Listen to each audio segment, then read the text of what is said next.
Box অফিসের safe zone থেকে বাংলা সিনেমাকে অবশেষে মুখ ঘোরাচ্ছে। সাম্প্রতিক সময়ে টলিউডে বেশিরভাগ ছবি তৈরি হচ্ছে সীমিত বাজেটে, ঘরোয়া আবেগ ও মধ্যবিত্তের জীবনযাপন ঘিরে। এই নিরাপদ কন্টেন্ট লোকসান না করলেও ইন্ডাস্ট্রিকে এক অদ্ভুত টানাপোড়েনে আটকে রেখেছে। এমন পরিস্থিতিতে দেব অভিনীত ও প্রযোজিত খাদান এবং সদ্য মুক্তি পাওয়া রঘু ডাকাত নতুন দিশা দেখাচ্ছে। বক্স অফিসে লাভের অঙ্ক যাই হোক না কেন, এই দুটি ছবি টলিউডে এক নতুন আলোচনার পরিসর তৈরি করেছে, যা দক্ষিণী সিনেমার সাম্প্রতিক সাফল্যের দর্শনকে অনুকরণ করে।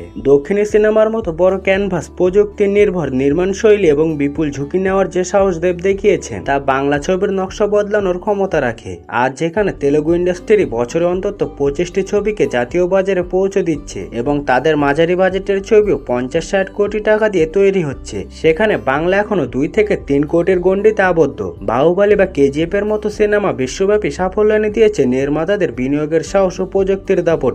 দেব সেই দর্শনকেই বাংলায় টেনে এনেছেন। বর্তমানে ভারতীয় সিনেমার রেফারেন্স পয়েন্ট দক্ষিণ। বাহুবলী, কেজিএফ বা পুষ্পার মতো ব্লকবাস্টারগুলি প্রমাণ করেছে যে বড় বাজেট, উন্নত ভিএফএক্স, সাউন্ড ডিজাইন এবং প্রযুক্তির দাপটে দর্শককে সিনেমা হলে টানতে পারে। দেবের রঘু ডাকাত সেই পথেই হেঁটেছে। অ্যাকশন সিকোয়েন্সে দক্ষিণ স্টাইল, কেজিএফ এর মতো উচ্চকিত ব্যাকগ্রাউন্ড স্কোর এবং আধুনিক টেকনিক্যাল নিরীক্ষা নিয়ে এসেছে। যদিও বাজেটের সীমাবদ্ধতা রয়েছে এবং ভিএফএক্স এর মান হয়তো এখনো নিখুঁত নয়, তবুও সমালোচকেরা স্বীকার করতে বাধ্য, দেবী একমাত্র শিল্পী যিনি এই ছক ভাঙার ঝুঁকি নিয়ে বাংলা সিনেমাকে এক নতুন ভিজুয়াল এক্সপেরিয়েন্স দিতে চেয়েছেন, যা এতদিন কেবল দক্ষিণী ডাব করা ছবিতেই দেখা যেত।